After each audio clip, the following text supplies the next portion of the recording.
fear doesn't have to make us freeze anymore. Listening as Stephen teaches us to take action in our lives in the face of fear, because just standing still will get you killed every time.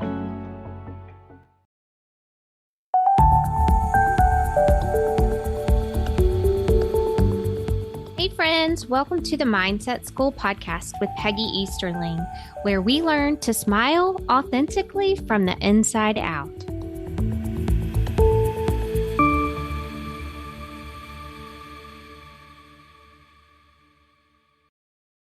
Hi, I'm Peggy Easterling of the Mindset School podcast. Today, I'm so excited to hear from Stephen Jarvis Morris, a U.S. Army veteran and Ranger who spent most of his adult life deployed and serving our country in combat. He is currently a warrior fighting the fear, anxiety, depression, and PTSD that haunts our military and first responders. These heroes often neglect themselves in their service to others, and Stephen uses his past experience, his dedication to excellence, his ability to take action in the face of fear, and his faith in Christ to help these service heroes through his immersive coaching program. Listen in as we journey through Stephen's story of adoption and being shot in combat, to God slapping him in the back of his head before he woke up, to his renewed life in Christ and his beautiful relationship with the love of his life. Hello, Stephen Morris. How are you today? I am fantastic, Peggy. How are you? I am doing wonderful. I am so pumped to hear your story. I'm so excited. And I know you are like a mindset master, and my people are going to learn so much from you. So, Stephen, can you tell us a little bit about yourself? So where do you want me to start? You want me to start at the beginning, middle, end, somewhere in between, like growing up, getting adopted? Do you want to fast forward to getting shot? Like where do we want to go? Wow. There's a lot to this Stephen Morris story, isn't there? Start from the beginning. I'm interested. So I was adopted when I was a year old, and my adopted parents, God couldn't have put me with anyone better. I was brought up in a home. I was a Christian home where I didn't want for anything. Well, I didn't need anything. I wanted a lot. I never got it, but I didn't need anything. I never knew hunger. I never knew not having clothes, and I knew the Lord. And it was just an amazing, amazing home to grow up. I always knew growing up that God put me on earth to stand up for people, to fight for people, because I've never been scared to fight. And I'm not talking like behind the school brawls, like I'm like serious. Like when I see someone being wronged, I want to stand up for them no matter the circumstance. And so I knew from a very young age that I was going to be a soldier or a cop or a fireman or something like that. So then we fast forward to August 17th, 2001. I raised my right hand and enlisted in the Army.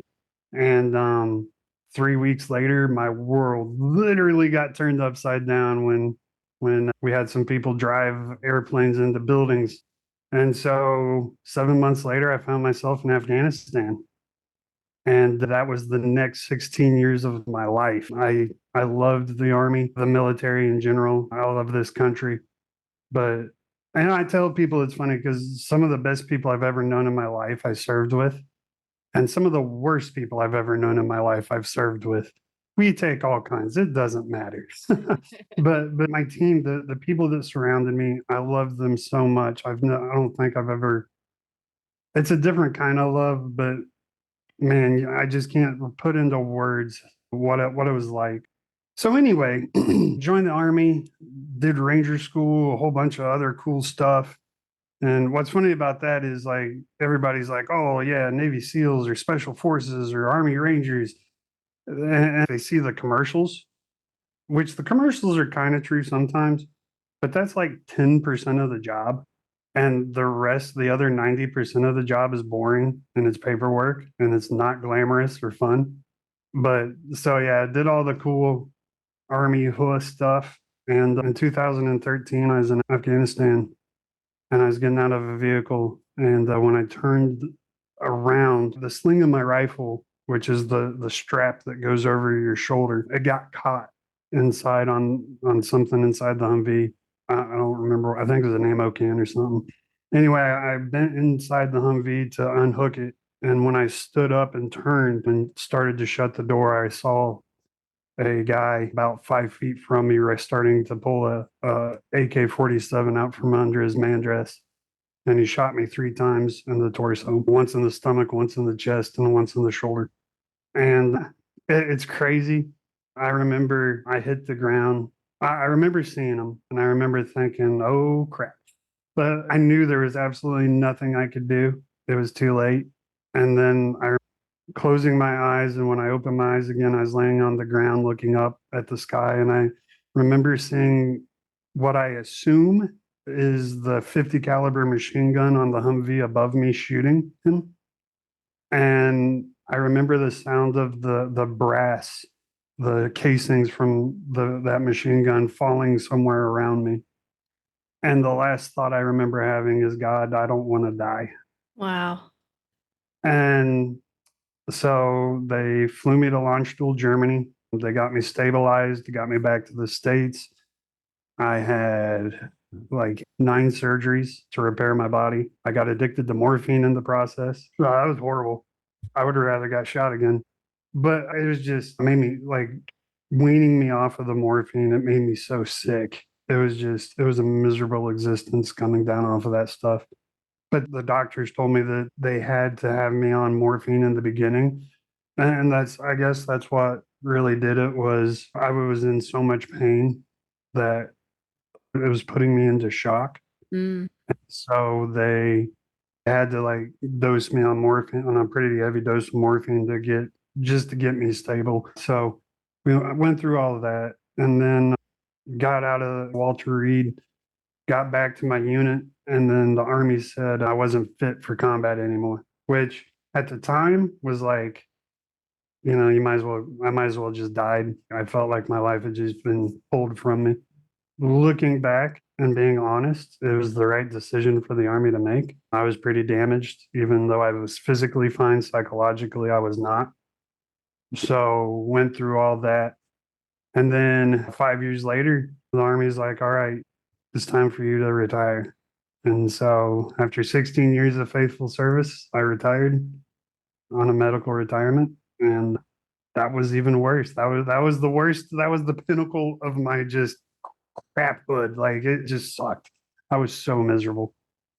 Wow. And so through this whole time of being in the Army and going to Iraq and Afghanistan and a million other places, I have seen some of the just horrible nature of humanity. And when I say I hated God, like that can't even come close to touching just in my heart how much I hated him. I blamed him for everything. Wow. And it wasn't even stuff done to me. Like I don't care that I got shot. Like that was my own stupid fault. I didn't blame him for that. The situation, I should have never had to be there, right? Like, God, you can just snap your finger and make all this go away. All these, what kind of human being sends their child out with a suicide vest on? Why do these people exist, God? How can you say you're loving and you just let this happen? So anyway, yeah, I didn't like him much. So I got out of the Army and that just cemented my hatred. I felt like, he gave me a wonderful life where I got to travel the world and I had all these amazing people around me who I loved. And then he just took them away from me for no reason. And I didn't know what to do. So I moved to North Carolina and I found this awesome job. And my boss ended up being a retired veteran. And he helped integrate me back into civilian world. But the most awesome part of that whole thing That's where I met my wife. Mm. And let me tell you, Vicky, I was sitting in the parking lot one day and I saw this car pull up and I'm just ignoring it. I'm just drinking my coffee, whatever. And I see this tiny little girl get out of it. And I say girl, she's a woman, but she's little. She's 5 foot tall, 100 pounds. She itty bitty. Like I'm not even kidding. Her hand fits in the palm of my hand. That's how small her hands are. It's so cute. Anyway, so I see her get out of her car. I was just blown away. It was like love at first sight, man. Like I was just like, I have to know that girl. And then I got to thinking about it. I'm like, nah, she's just too pretty. I bet she's just stuck up, mean, full of herself. Like I'm not even gonna waste my time talking to her. So a couple of months later, I was walking by her office and she stopped me and was like, hey, can you help me do this thing with my computer? I'm like, yeah, sure. So I stopped and I helped her and we get to talking. I ended up standing there talking to her for like 2 hours. And she's the coolest, most respectful, humble person I'd ever met in my life. And I was like, I fell in love with her almost instantly. And I was like, I got to marry this girl. But there was one little tiny problem. She was one of those crazy Jesus loving Christians, and I was not. And so a couple months go by, we're just talking at work. It was just casual, not romantic or anything. And she like drops in, she says something about Jesus. And I'm not kidding. It was like another dagger to my heart. And it was just like, why? So fast forward a couple of months and we start dating and things get serious and serious and serious. And we end up getting in this huge fight one day. And at the end of it, I asked her the question, like, what do I have to do to get you to marry me? And she said, you have to love Jesus Christ as much as I do. And I was like, man, again, like I keep getting on just stabbed from every which direction. Like I'm tired of this. Like, come on, just let me win. And I was so upset. And so I went to work and I was mad. Like, and I had words with God. What I didn't realize was that now I hadn't talked to God in so long that now that there's a dialogue open between God and I, even if it was my anger, God doesn't care. He can use anger for his benefit if he wants to. Like, you know what I mean? Like, Absolutely. it doesn't matter. So I'm complaining, and don't judge me. I don't, if y'all don't believe in it, that's fine, whatever. But I promise you, I was in a cab of a machine and no one could be standing behind me. Okay. And I was all alone. Like there wasn't another person like within 5 miles of me. Like I'm alone. Okay. I'm standing there. I'm just cussing at God. I'm mad.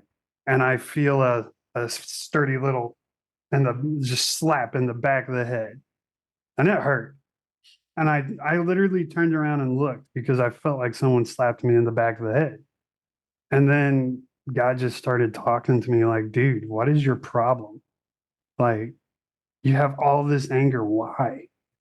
And literally, Peggy, God and I sat there for like 8 hours and just talked back and forth. And he heard all my grievances and he made me understand a lot of things. And that's how I came back to being a Christian again.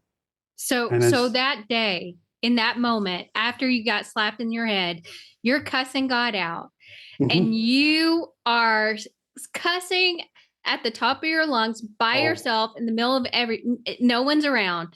And he physically slaps you in the head. And then you get angry, yell back at him. And then you guys start talking to each other again. Wow.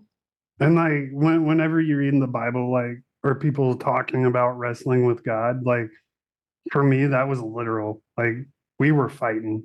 I was mad and I was hurt, and God understood it. And I'm telling you, like he did so much work on me in that 8 hours. I left work and I didn't even recognize myself. Wow. Would you have been able to do it without that slap in the back of the head? I mean, wow. Just to wake you up to a moment. 100%. Like it was needed because it's funny because when I think about it and I remember it, it was twofold. One, it got my attention, and two, it fired me up. Like I was ready to go, throw blows. Like, all right, God, you and me now, behind the school, let's go. Like we're fighting. And that fire was needed, I think, to get you ever get in a fight with like a sibling, and then once you guys are done fighting, you're not mad anymore? Yeah. Yeah, It's almost like a purge. Like I need right, all right. of this to come up and come out. All those feelings that I have towards you that I've just suppressed and I haven't really talked to you. I'm angry with you, but I haven't Mhm. told you how I really feel. 100%. And so I think that's what it was like I just had to get it out of me. Wow. And so after that, I called Katie and I was like, I'm sorry for everything. And I'm never bringing it up again because God told me that I'm going to get what I want. And the only way that I won't get what I want is that if I keep fighting. If I just stop fighting and let it go and let it happen naturally, then I'll get what I want. And that's exactly what happened. We've been married almost a year and got married in a blizzard. It was amazing. Outside in a blizzard, it was 5 below. It was so cool. But, everything like my life is perfect. And all just because I stopped fighting with God. And God has done that to me twice, not physically assaulted me, but he showed me what I was looking for. I was working, and this happened about a month after the physical assault. And I was working, and I was listening to music, and I was talking to, and I didn't understand. I was asking him questions, and all of a sudden, like I'm still working, I'm physically there, I'm talking to people, like I'm normal, but like my mind isn't in what I'm doing. My body's there, but my soul isn't. Kind of. I don't know how to explain it. It was weird, but anyway. And like I said, y'all don't have to believe me if y'all don't want to, but I'm telling you, it was real. Anyway, so all of a sudden, I'm just surrounded by this darkness, and it is bitterly cold. Like, you ever been so cold it burns? Or like when you're cold and like your hands cold and you stick it under water and it burns. That's what Mhm. it felt like, but it was intense. And I was around people, but I couldn't see them because it was so dark. Like it was so dark, like it was like a fog. It was like a black fog, maybe. I don't know how to explain it. But there were people around me, but I couldn't see them. I could just sense them. I could tell they were there. And all of a sudden, I start seeing this light, and it's light that is trying to go to these people, but the people get scared and run away from it. And then finally, this light gets to this one person, and I realize it's Katie. And I start screaming at her, like, run, run, run, trying to get her away from this light. And she can't hear me, or if she can, she's doing what she always does and ignoring me. And when the light gets to her, she just smiles from ear to ear. And then I realize it's Jesus.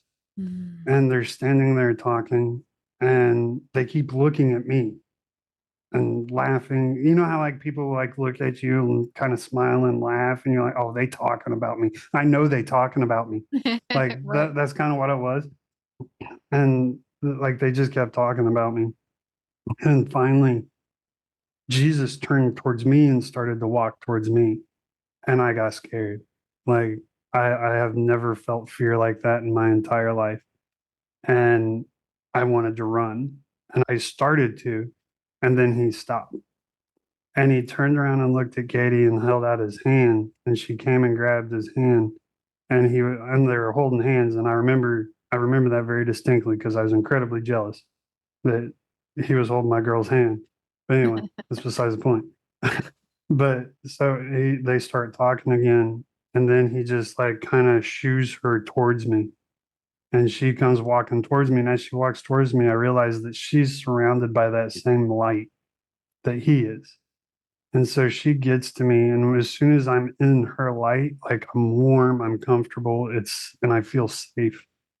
And she takes my hand and she doesn't say anything. And then Jesus starts walking towards me again. And so then I start trying to pull her with me to run away. And she pulls me back and she says, "No, he's here to help us." And so I stop fighting with her. And then Jesus gets to us and he says to me, "You're not here to save her. She's here to save you." Mm. And then I snapped out of it. And that was, I don't know. Wow.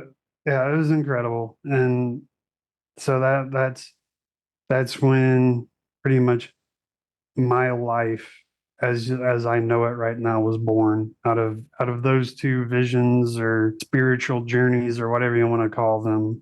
That my life as it is today was born from those two experiences. So those experiences really were showing you how to surrender your fight within to God Mhm. and let him. That's so amazing that you had those visual physical experiences. Not many people do. I Mhm. think the small whisper voice that he speaks to us in every single day is equally important and is sometimes he does wake us up and speak to us, and it's not an audible voice. Do you have those sort of experiences as I well? do. I do. Well, how my company started was God, guiding me, but not actually telling me anything or speaking to me. It was just showing me doors, and it's like go through it or don't. And I've made the choice to try to follow what I think God is leading me to do. But and honestly, Peggy, I can't tell you why, but God has something big for either Katie or I because Satan has tried to rip us apart so many times. And the only reason that he hasn't succeeded is I'm the most stubborn person in the world and I refuse to quit and I refuse to lose. And like just the way God made me, like I cannot stomach the idea of quitting anything. And so that's like Katie and I've had my bags packed. Katie, Satan tried to break us up so many times and he almost succeeded. But whatever God has planned for us, it's going to be huge. And like how my company got started, I went to this event called Life Surge. I think you've heard of it. Yes, I have. So Katie was talking about wanting to go to a Christian conference because I've never been to one. And she was like, "Oh, they're so awesome. You'll love it, blah, blah, blah, blah." I'm like, "Okay, we'll find one." So we had both been seeing this advertisement for Life Surge on Facebook, but it was all the way in Cincinnati. And I'm not about to drive 2.5 hours to go to a conference. I'm sorry, I'm not doing it. And so, but then Katie saw it and she was like, "I want to go to this," because it had Nick Voynich, and Nick Voynich is Slavic and she is from Ukraine. So she kind of connects with him a little bit. So she just absolutely loves Nick Voynich. Right. And so she was like, "Can we go?" And I'm like, "Sure." And what's crazy, I saw it and I completely ignored it. The only reason I went was because of her. And so we go, and Myron Golden gets up and talks and is like, "Okay, whatever." A bunch of other, Nick Voynich was cool, but whatever. But then Shane Sams gets up there and he talks. And it's like, I connected with him almost instantly. And so I tell her, I'm like, "We need to sign up for his class because that dude's pretty cool."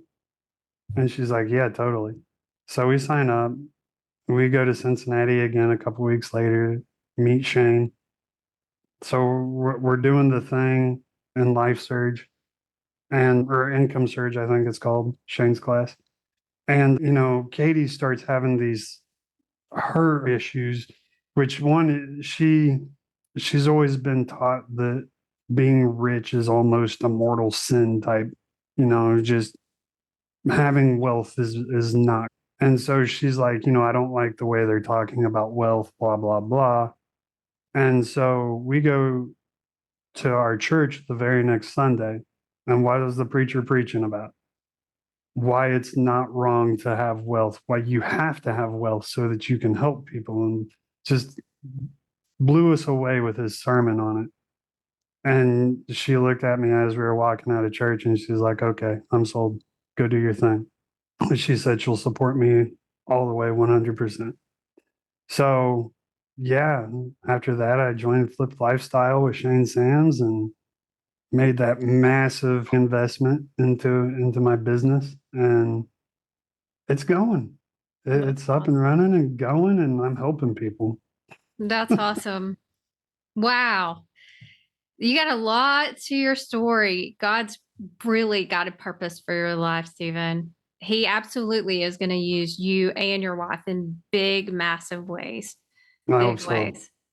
So tell me about your business. Tell me a little bit about what specifically you do for business. Well, it depends on when this airs. Okay. As of right now, I help train corporate leaders. I train leadership. I love leadership. I'm very passionate about it, and I'm very disturbed with the severe lack of leadership that is in our society today.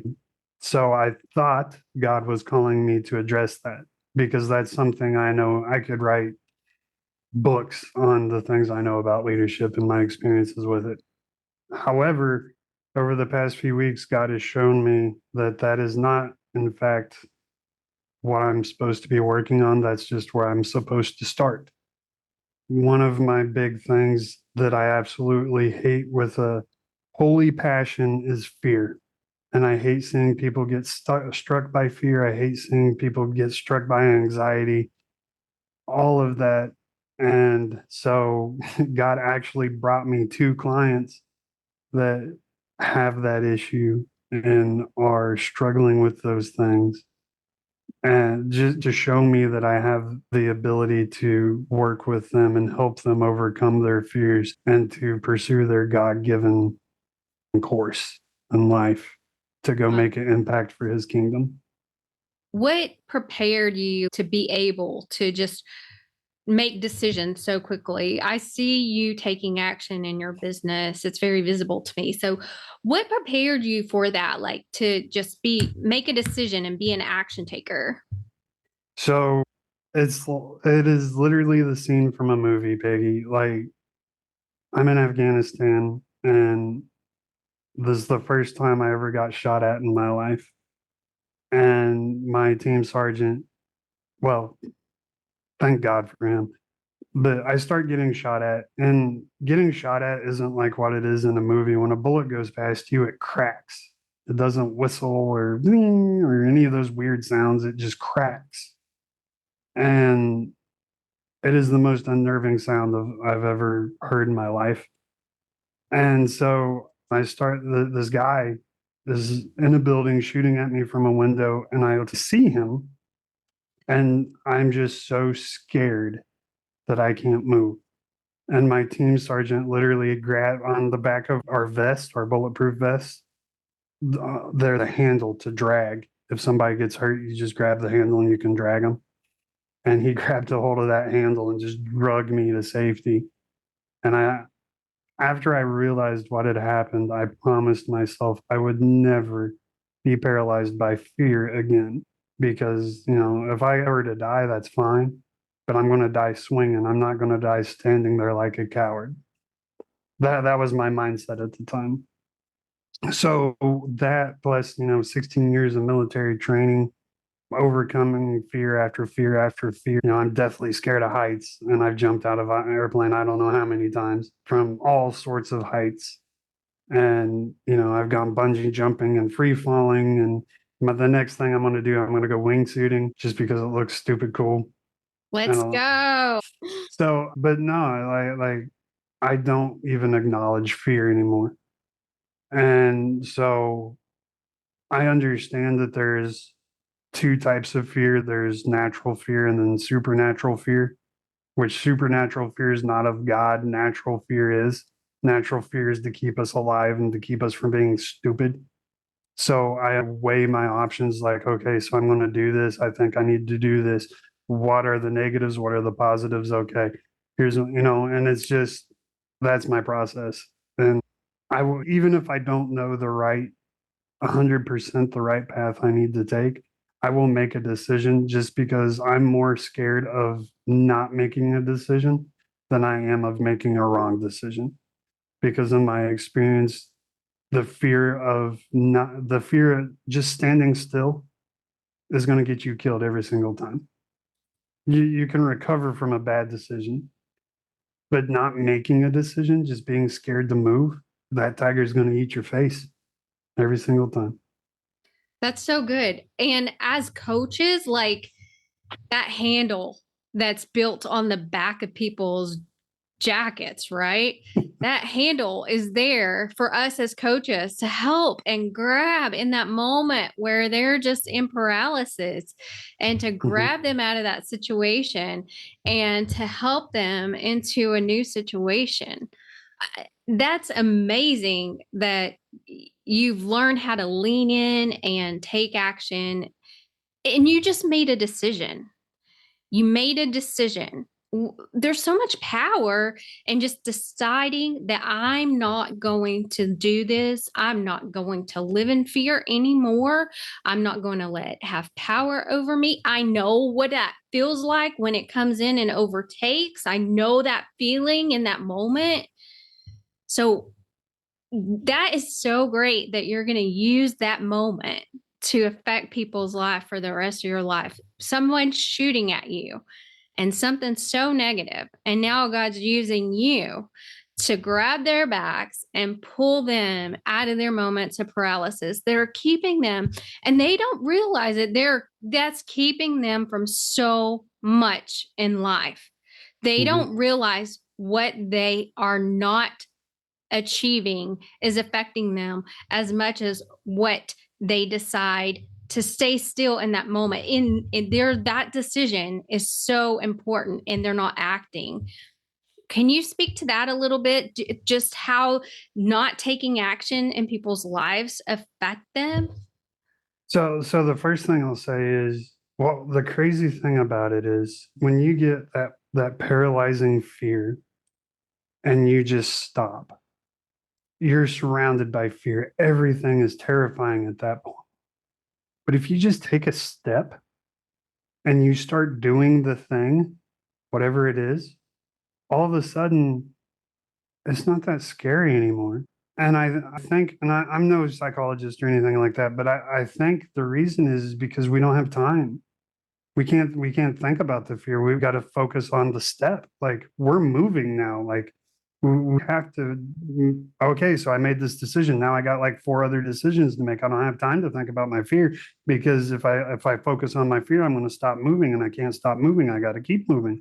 So I learned that when I was jumping out of airplanes, like the first couple of times, because like I said, I'm deathly scared of heights. To this day, I'm still scared of heights. I avoid them at all costs. But I realized that as soon as my feet left the plane, I wasn't scared anymore because I didn't have time to be scared. I had to focus on my altitude. I had to focus on when to open my chute. I had, you know what I mean? I had other things that were more important to worry about than my fear. Right. And so if you're stuck in that paralysis, just take a step. It doesn't matter if it's in the wrong direction. Just the step will get your mind out of that fear. And as soon as you get your mind out of that fear, you realize that fear isn't really that big. Wow. It sounds so simplistic, Stephen. It really does when you talk about it. But if whoever has that, it literally, it can paralyze us. We can choose in that moment to be paralyzed over the smallest little thing that is insignificant and unimportant, but yet at the time, it feels like this giant, massive thing in our lives, and it just holds us in a holding pattern. In that moment, to make a decision, I love it. And here's the Absolutely love thing, it.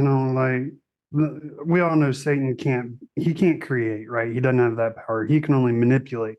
So God gave us this cool little almond shaped part of our brain called the amygdala, right? That controls emotions, but more importantly, controls our fight or flight. It basically keeps us to survive. Okay, this tiger is about to eat my face. I need to be scared of it so I can run away or fight it, whatever the case is. If you have to fight, I wouldn't want to fight a tiger, but it'd be fun, I guess. Anyway, I'm kidding. I'm being facetious anyway. But the thing is, so Satan takes that natural fear that God gave us to help us survive, and he manipulates it with supernatural fear, which paralyzes us. But what else does Satan do other than manipulate? He lies. All those paralyzing fears, they're all lies. Like, you want to start your own business? Start your own business. You're not gonna die. You're not gonna lose everything. That's a lie. You are going to succeed. Just take a step. Get out of that fear. It's so, and I know I'm saying that, and everybody's like, yeah, okay, bro, it's not that easy. I get it. It's not that easy. Trust me, I've been there. I get how easy it's not. But once it becomes a habit, like, I don't even think about it anymore, Peggy. Like, yeah, I still get scared and I still get nervous and I still experience a massive amount of anxiety. But it's just like, as soon as I feel it start to come over my body, it's like, nope, in the trash. I don't have the energy to deal with you right now. And, sometimes I am weak. Sometimes I do fall victim to it. And that sucks because it takes 10 times more strength to get out of it, than if I had just taken that step. But you're absolutely right. And that's exactly how I describe it to my clients is it is a decision. And a decision is the easiest thing to do in the world. You just decide. And I'm not talking, what am I going to eat for dinner decision? Like, this decision rocks the foundation of your soul, that I am not going to give in to fear ever again. And then you just start taking steps and you practice it. It'll take time. It'll be extremely painful. But once it becomes habit, it's just second nature to you. And then everyone's going to be looking at you going, how do you do that? I wish I could do that. And then you'll start teaching people how to do it too. That's great. Wow. I'm personally getting so much from this conversation, Stephen. So many people I'm hearing about, they are action takers. They are 12 steps ahead of where I'm at in life, but yet they still surround themselves with people who help them with their blind spots because we all have them.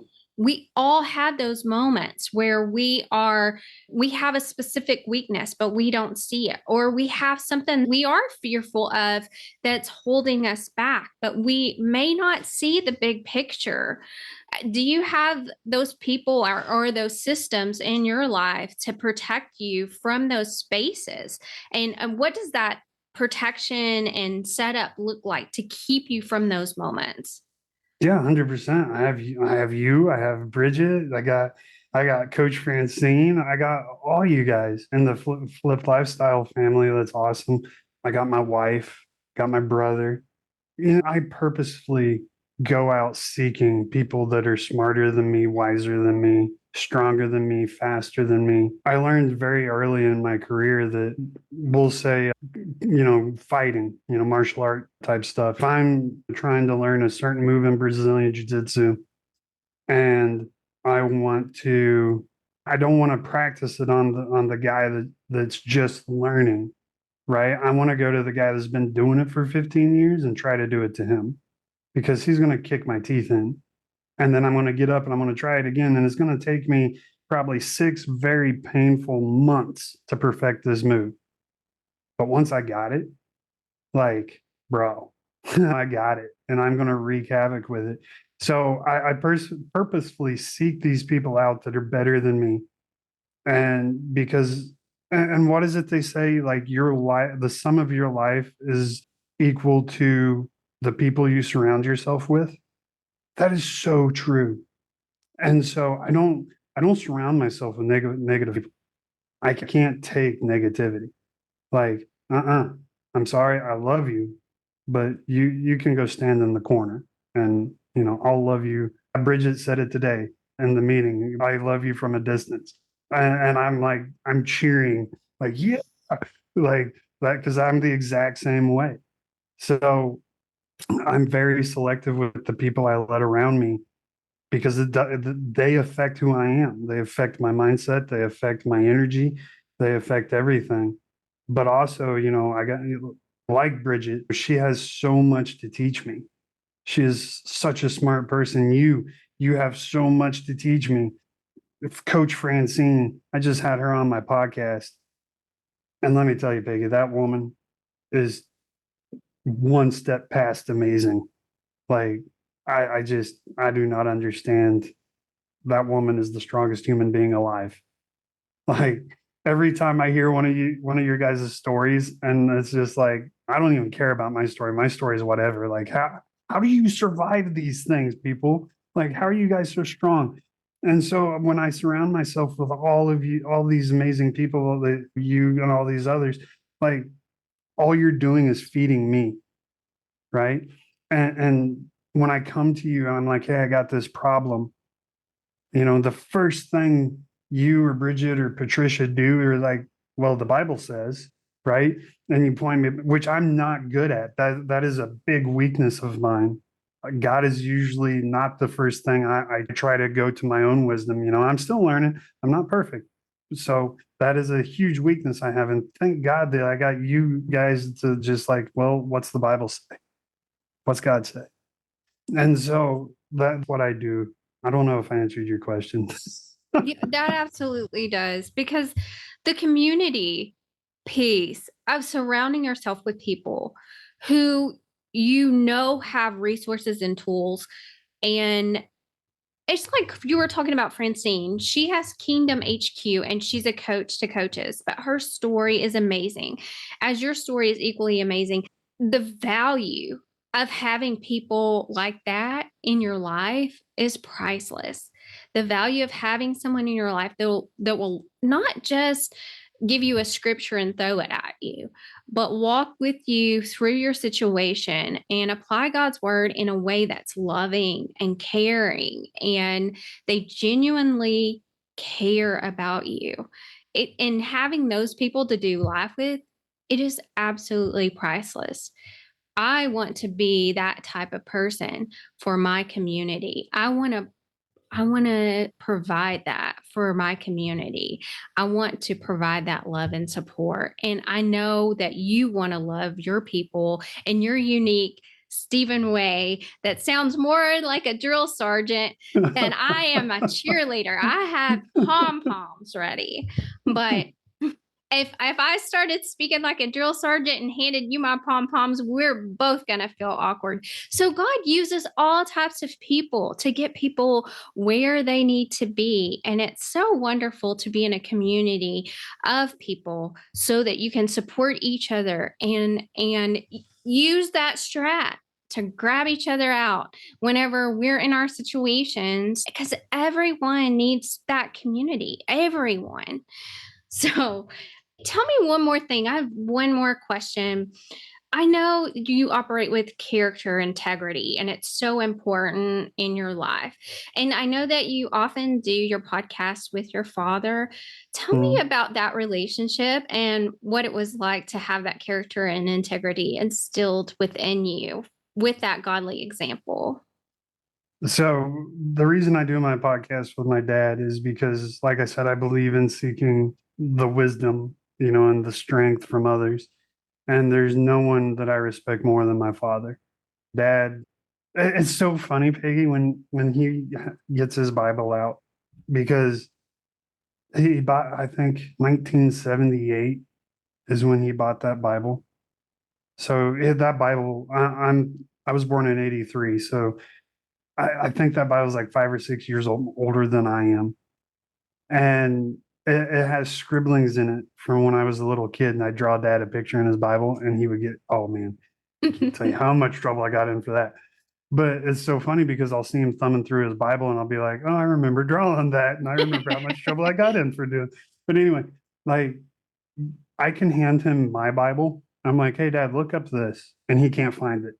He doesn't know where to find it.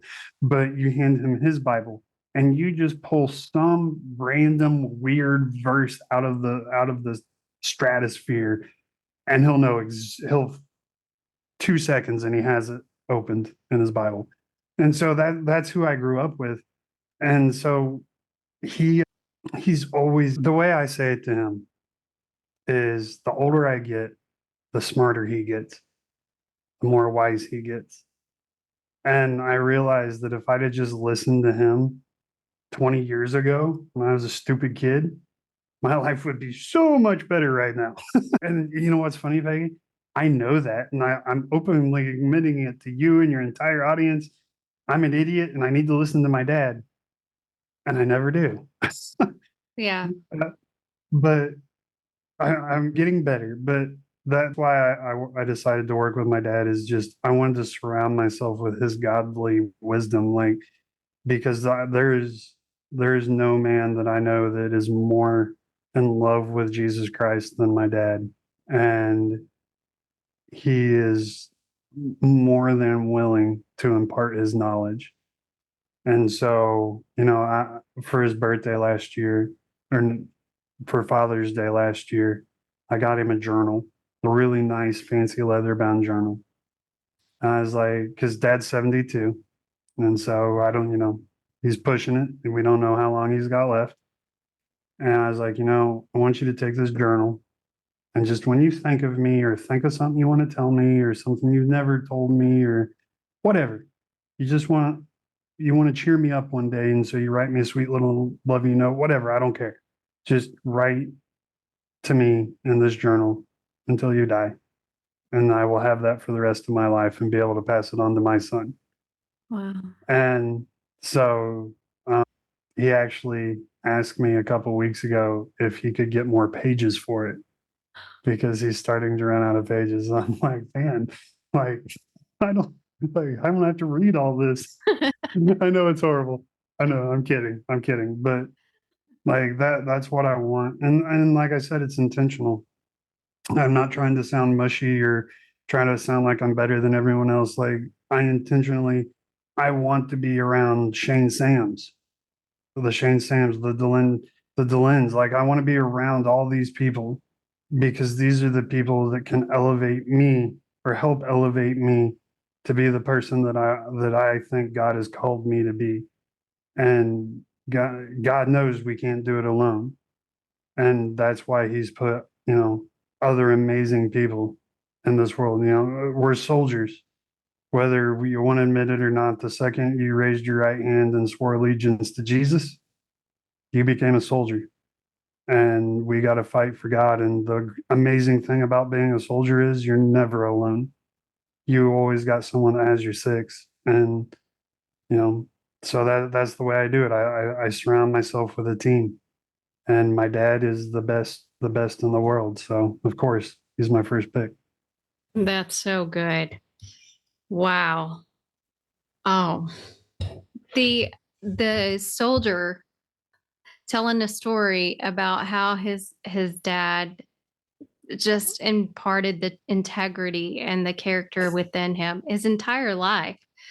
Stephen, I love your story. You Thank have you. you have had so many moments in your life that you could have made a decision to just, man, I've gone through hard things. But you didn't get stuck in those spaces and stay there. You have overcome, and God is using your story and redeeming your story every piece of the way. And He's going to continue to do that in your business and your new ventures of helping others to overcome fear. I'm so thankful for this time together. And is there any last words of wisdom you want to leave with our mindset school today? Fear is a mindset. Like, fear isn't real. If the fear is stopping you, making you scared to move, it's not real.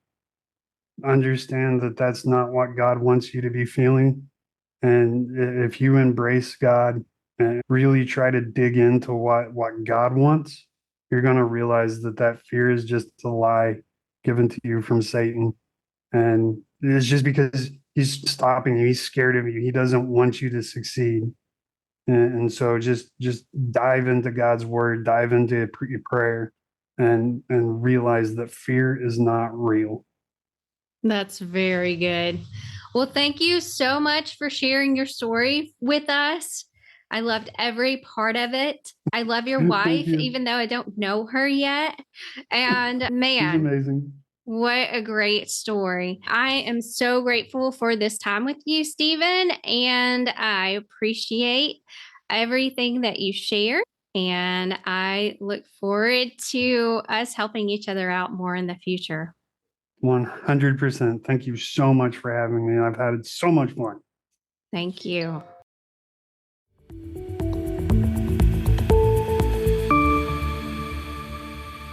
Hey, friends. Thank you for listening. You're now done with step 1 of growing together at the Mindset School. Head over to themindsetschool.net and grab my free download where I share 5 tips when you can't hold it together anymore and continue your journey to smiling authentically from the inside out.